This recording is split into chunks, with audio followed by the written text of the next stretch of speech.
इसलिए भारत पवित्र देश है। भारत के अवाल वृद्ध नारी देवतुल्य हैं प्यारे, याद रखना।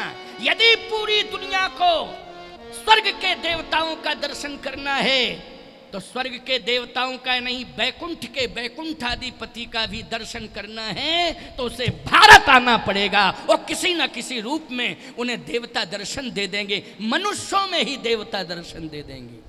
आज भारत के संत को भगवान का स्वरूप मानते हो कि नहीं मानते हो? बोलो। माता पिता को देवता मानते हो कि नहीं मानते हो? बूढ़े माँ बाप घर में हैं तो क्या मानते हो? बोलो। देवता हैं, हमारे घर में देवता बैठे हुए हैं। यदि संत आ जाते हैं तो क्या मानते हो? भगवान आ गए हैं हमारे यहाँ। बोलो, ये भाव कहीं अन्य देशों में है?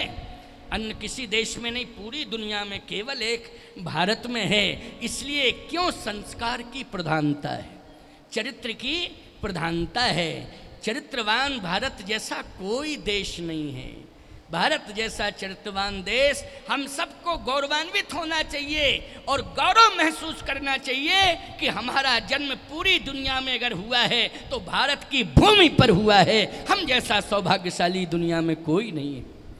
और आप तो इतने धन्य हो और धन्यवाद के पात्र हो कि ब्रजभूमि में आप लोगों का जन्म हुआ है। बोलो, ये ब्रजभूमि है कि नहीं? ये ब्रजभूमि में आपका जन्म हुआ है प्यारे। आप बहुत भाग्यवान हो, बहुत भाग्यवान हो। उनसे पूछो जो लोग रात दिन जिंदगी मौत की लड़ाई लड़ रहे हैं, सीमा पर गांव बसे हैं, जो सीमा पर गांव हैं उनमें जो पैदा हो गए, ईमानदारी से बताओ, जिंदगी रात दिन जिंदगी मौत की लड़ाई लड़ रहे हैं कि नहीं लड़ रहे हैं? कब बमबारी हो जाए, कब गोला छूट जाए, कब गांव को खाली कराया जा सके, खाली करा दिया जाता है युद्ध के टाइम पर। और आप अपना घर खाली करें तो कितना कष्ट होता है। लेकिन आपको भगवान ने ऐसी जगह पर जन्म दिया भारत में भी कि जहां पर आप चारों तरफ से सुरक्षित हैं। ये भगवान की बहुत बड़ी कृपा है। अच्छा काम करने से, मैं एक बात कहता हूं, अच्छा काम करते रहना। अभी तो ब्रज क्षेत्र में जन्म हुआ है, अगला जन्म तो वृंदावन में ही होगा। अब बोलो भाई, वृंदावन गोवर्धन में ही होगा, चिंता मत करना। और मैं तो एक बात कहता हूं कि अगर वृंदावन में होगा, मथुरा में होगा, तो तुम्हारा सौभाग्य होगा कि तुम्हारे घर में पुत्र के रूप में भगवान कृष्ण का जन्म होगा। मेरी तो यही मंगल कामना है कि भगवान कृष्ण का जन्म हो, क्योंकि पुत्र अगर संस्कारी हुआ है तो वह भगवान बराबर ही है। बोलो, है कि नहीं? अगर पुत्र आज्ञाकारी है तो निश्चित उसमें ईश्वरीय गुण हैं प्यारे। पुत्र अगर संस्कारी है तो निश्चित रूप से वो राम कृष्ण के बराबर ही होता है। इसलिए राम कृष्ण जैसी संतान हो, राम कृष्ण जैसी संतान हो तो राम कृष्ण के बराबर ही है। तो महाराज मनु ने जब राज्य दिया, चलने लगे, तो शत्रुपा जी ने कहा मैं साथ चलूंगी। राजमाता बन के रहो, कहे नहीं, मैं तो आपके साथ रहूंगी, आपकी सेवा करूंगी। चतुर्थ अवस्था है। देखो महाराज मनु चले, पीछे पीछे शत्रुपा जी चल दी। कैसे लग रहे हैं? गोस्वामी तुलसीदास जी से पूछा गया, लग कैसे रहे? कै पंथ जात सोहत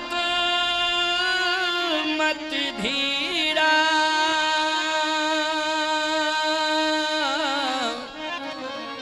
ज्ञान भक्ति जनु धरे शरीरा। जैसे ज्ञान और भक्ति दोनों जा रहे हो, सुंदर बहुत लग रहे हैं। अच्छा बोलो भैया, बुढ़ापे में अपना चेहरा देखना तुम जरा तो, और पुराना फोटो, एक हाथ में पुराना फोटो लेना, आज से 40 साल पुराना फोटो लेना, और फिर शीशा लेना एक हाथ में, और फोटो देखना और अपना चेहरा देखना। अच्छा बोलो, बुढ़ापे में सारे अंग प्रत्यंग बदल जाते हैं कि नहीं बदल जाते हैं? तुम खुद नहीं, हम ऐसे थे अब ऐसे हो गए, ऐसे थे ऐसे हो गए। अरे वो तो हो ही जाता है उम्र ढलने से। लेकिन सबसे बड़ी बात यह है कि चतुर्थ अवस्था में भी सुंदर लगो। बाही सुंदरता भले ही चली जाए, लेकिन चतुर्थ अवस्था में महाराज मनु शत्रुपा सुंदर लग रहे हैं तो उम्र से सुंदर नहीं लग रहे हैं, वस्त्र से सुंदर नहीं लग रहे हैं, स्वर्ण आभूषण पहने शत्रुपा इसलिए सुंदर नहीं लग रही हैं, फिर क्यों सुंदर लग रही हैं? क्योंकि चौथे पन जाइए नृपकानन, चतुर्थ अवस्था में तीर्थ की ओर जा रहे हैं, निवृत्त मार्गी बन करके तीर्थ की ओर जा रहे हैं, इसलिए दोनों सुंदर लग रहे हैं। शास्त्र कहता है आज ये दोनों सुंदर लग रहे हैं। तीर्थ में जाना आज तो मुश्किल की बात है, 2-4 दिन के लिए आप जा सकते हो, 10, 5, 15 दिन के लिए जा सकते हो। पुरुषोत्तम मास चल रहा है, हो सकता है 1 महीना वृंदावन में कोई मकान ले लो किराए पर, वहाँ रह सकते हो, 1 महीने बाद फिर घर आओगे। लेकिन प्यारे तीर्थ में आज परमानेंट रहना मुश्किल की बात है, लेकिन घर में रहना सरल है, बच्चे भी सेवा करते हैं, सारी बातें सरल हैं। लेकिन एक बात सुन लेना कान खोल करके, तीर्थ का अर्थ यही नहीं जहाँ बड़े बड़े मंदिर बने हो वही तीर्थ है। तीर्थ का अर्थ ये नहीं है कि जहाँ बड़े बड़े मंदिर बने हों वही तीर्थ है, जहाँ गंगा के तट पर मंदिर बने हों वही तीर्थ है, यमुना के तट पर मंदिर बने हों वही तीर्थ है। याद रखना, कर्म रूपी यमुना जिस घर में है वो भक्ति रूपी गंगा जिस घर में है, याद रखना वही घर तीर्थ बन गया है प्यारे, उसका घर भी तीर्थ है। तीर्थ मानी होता है पवित्र। क्या होता है? पवित्र। इसलिए पवित्र विचारधारा अगर आपके घर के अंदर है तो आपका घर क्या है? तीर्थ है। कृष्ण की, राम की भक्ति यदि आपके घर में है तो बोलो अयोध्या और वृंदावन है कि नहीं आपका घर? राम कृष्ण की भक्ति आपके घर के अंदर है तो आपका घर अयोध्या है, आपका घर वृंदावन है। और यदि कर्म रूपी यमुना, जहाँ कर्म की प्रधानता हो, याद रखना वही यमुना है, और जहाँ पर भक्ति की प्रधानता हो वही गंगा है।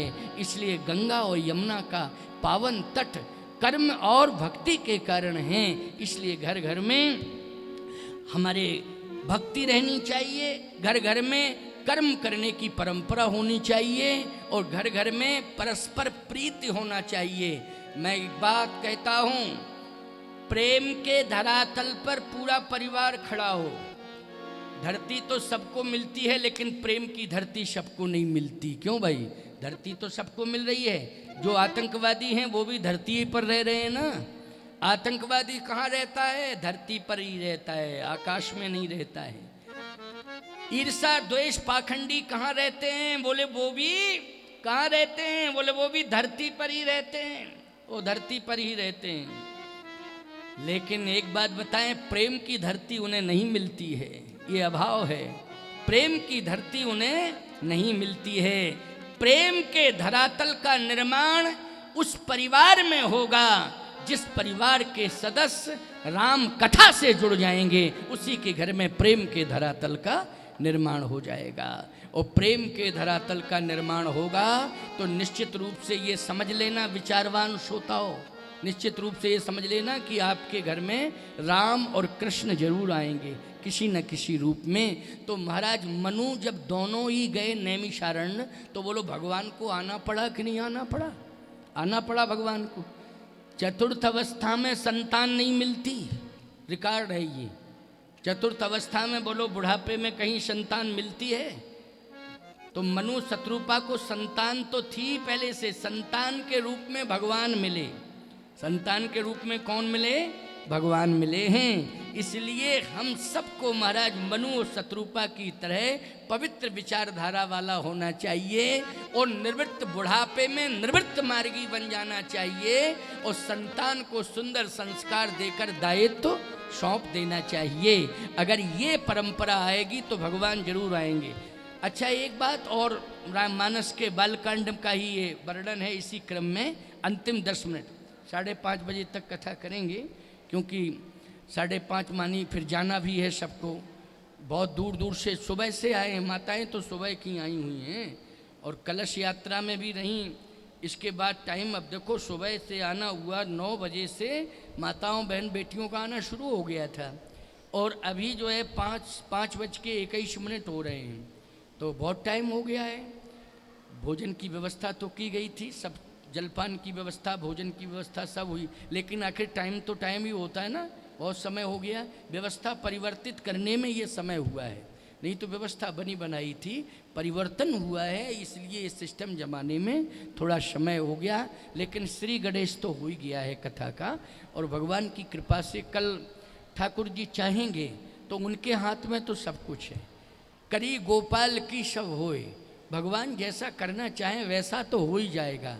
हम लोग चाहे जितना पुरुषार्थ कर लें, कुछ भी कर लें, लेकिन भगवान जो चाहेगा तो भगवान चाहें, हम प्रार्थना करेंगे कि प्रभु चाहें कि उसी व्यवस्था में अगर ये आयोजन व्यवस्थित हो जाए तो किसी को न बैठाने में दिक्कत है, न गर्मी उमस की दिक्कत है, और न किसी प्रकार की कोई परेशानी। एकदम वातावरण उस परिसर में शीतल रहेगा, क्योंकि जगह जगह बड़े बड़े कूलर रखे जाएंगे और थोड़ा सा मैदानी भाग के कारण हवा का भी, बाही हवा का भी प्रवेश होगा, इसलिए कहीं किसी प्रकार से दिक्कत नहीं होगी। भगवान से प्रार्थना करेंगे। आइए अंतिम 8 मिनट की बात सुन लीजिए। सत्यकेतु, एक महाराज मनु और दूसरे सत्यकेतु।